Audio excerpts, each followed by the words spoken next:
बरसात शुरू होने से पहले ही समीर ने अपनी बाइक तेज कर दी थी। उसे किसी भी हालत में देवगढ़ पहुंचना था। बैग में रखे सरकारी कागज बेहद जरूरी थे। आसमान की रंगत अजीब थी, नीला नहीं बल्कि मटमैला और भारी। तेज हवा चलने लगी, पेड़ों की टहनियां अजीब तरह से कराह रही थीं। अचानक बिजली कड़की और कुछ ही सेकंड में मूसलधार बारिश शुरू हो गई। सड़क पर कुछ भी दिखाई नहीं दे रहा था। तभी बाइक अचानक बंद हो गई। अरे यार, अभी ही धोखा देना था।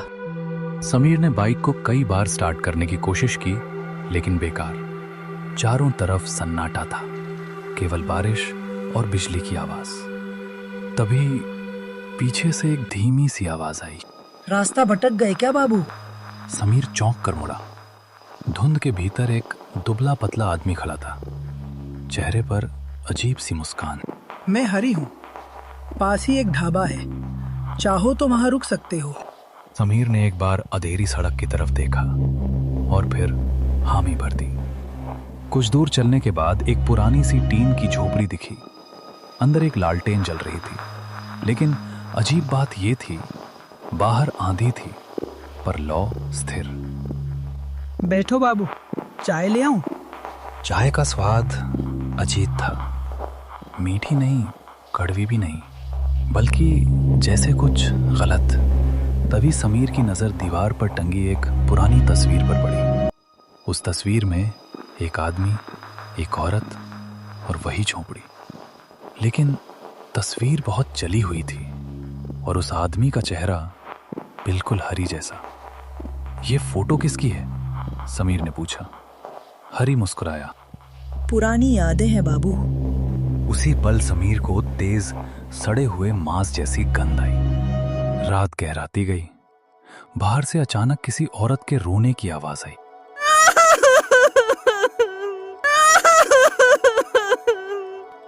नहीं, ऐसा मत करो, मुझे छोड़कर मत जा। समीर डर के मारे बाहर निकला। वहां एक महिला खड़ी थी, बाल खुले, साड़ी फटी हुई, गर्दन पर काले निशान। आप कौन हैं? और इस तूफान में और इतनी रात में बाहर क्या कर रही हैं? और आप रो क्यों रही हैं? समीर की आवाज कांप रही थी। महिला ने धीरे से कहा, उसने मुझे मार दिया था और मुझे छोड़कर चला गया।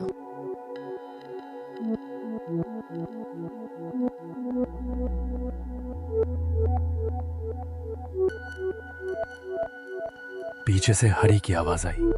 अंदर आओ बाबू, बाहर खतरनाक है, यहाँ कुछ भी हो सकता है। समीर समझ चुका था, ये कोई सामान्य जगह नहीं थी। वो दौड़ा बाइक की तरफ, लेकिन जैसे ही पीछे मुड़ा, पूरी झोपड़ी राख बन चुकी थी। न हरी था, न लालटेन, न ढाबा, सिर्फ एक टूटी हुई सड़क। अचानक कोई उसके कान में फुसफुसाया, तुम रुके थे, अब लौट नहीं पाओगे। समीर की आंखों के सामने अंधेरा छा गया।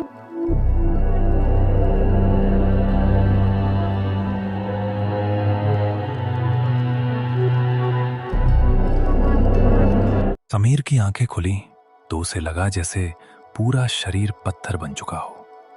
होंठ सूखे थे, सिर भारी, और कानों में अब भी वही फुसफुसाहट गूंज रही थी, तुम रुके थे। वो सड़क पर पड़ा था। सुबह की धुंध अब भी फैली हुई थी, लेकिन जो उसने देखा उससे उसकी सांस अटक गई। जहां कल रात सड़क सुनसान थी, वहां अब एक जर्जर बोर्ड खड़ा था, बरसाती मोड़ दुर्घटना क्षेत्र।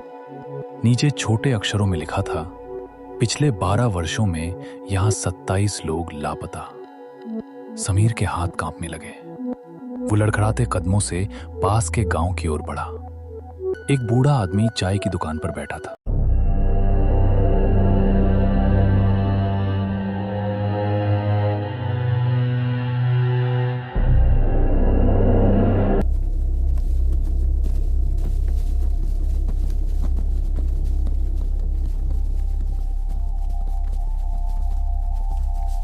ताका, यहाँ रात को कोई ढाबा था क्या?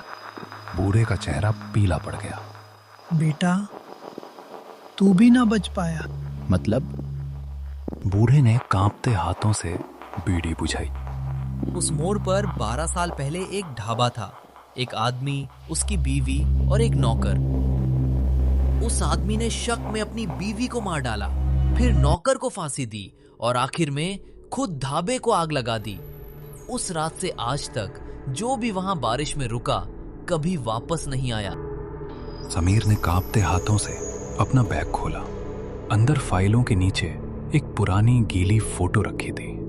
उस फोटो में 3 लोग थे। एक आदमी, हरी, एक औरत, वही महिला, और बीच में समीर खुद, लेकिन कपड़े पुराने जमाने के, चेहरा पीला और आंखें पूरी काली। फोटो के पीछे लिखा था, जो यहां रुका वो अब यहां का है। समीर के हाथ से फोटो गिर गई। फिर लौट आई धुंध। अचानक आसमान फिर काला होने लगा। हवा फिर ठंडी पड़ गई। पीछे से आवाज आई, कहां जा रहे हो? वो मुड़ा। वही महिला खड़ी थी। अब उसका चेहरा और भी विकृत था। गर्दन की नसें बाहर निकली हुई। तुम बच नहीं सकते क्योंकि तुम पहले ही मर चुके हो। क्या बकवास कर रही हो? महिला ने सड़क की तरफ इशारा किया। देखो, सड़क किनारे एक टूटी बाइक पड़ी थी। उसके पास एक जली हुई लाश, और वो लाश समीर की थी। सच जो दिमाग तोड़ दे, उसी पल हरी सामने आया। अब उसका चेहरा सड़ चुका था। तुम उस रात एक्सीडेंट में मर गए थे बाबू। हम सिर्फ तुम्हें यहां खींच लाए, जैसे बाकी सबको। तुम्हारी आत्मा अब यहां फंसी है। समीर चिल्लाया, दौड़ा, भागा, लेकिन सड़क खत्म नहीं हो रही थी। चारों तरफ वही बरसाती मोड़, हर दिशा उसी जगह लौट आती। समीर को अचानक सब याद आने लगा। वो एक्सीडेंट, वो फिसलन, वो बारिश और धुंध। उसका शरीर वहीं अचेत पड़ा रह गया था। तो मैं जिंदा नहीं हूं? नहीं मरे तो नहीं हो, पर जिंदा भी नहीं हो, और तुम्हारी आत्मा अभी पूरी तरह नहीं मरी। रात होते ही धुंध फिर फैल रही। समीर वापस उसी मोड़ पर खिंचता चला गया।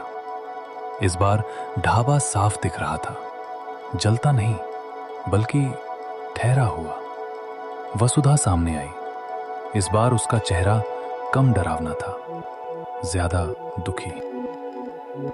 मुझे जलाया गया समीर, पर मैंने धोखा नहीं दिया।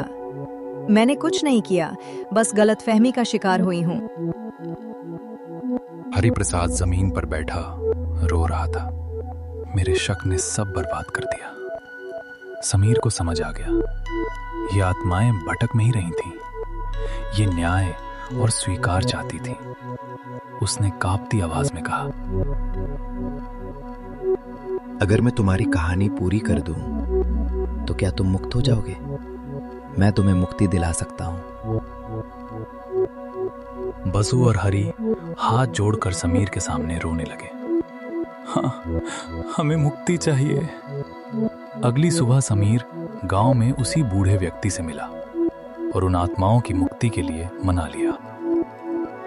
समीर ने शुरू से अंत तक सारी घटना के बारे में उस बूढ़े व्यक्ति को बताया और चेतावनी देते हुए कहा, काका, यदि आप चाहते हैं कि फिर किसी के साथ भूत प्रेत की घटनाएं न हो, तो उनकी आत्माओं की मुक्ति के लिए अनुष्ठान करना होगा।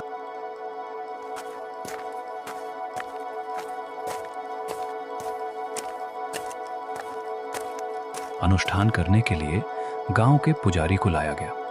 बरसाती मोड़ पर पहली बार हवन किया गया। वसुधा का नाम लेकर उसकी निर्दोषता स्वीकार की गई और हरिप्रसाद ने रोते हुए कहा, मेरा गुनाह स्वीकार है।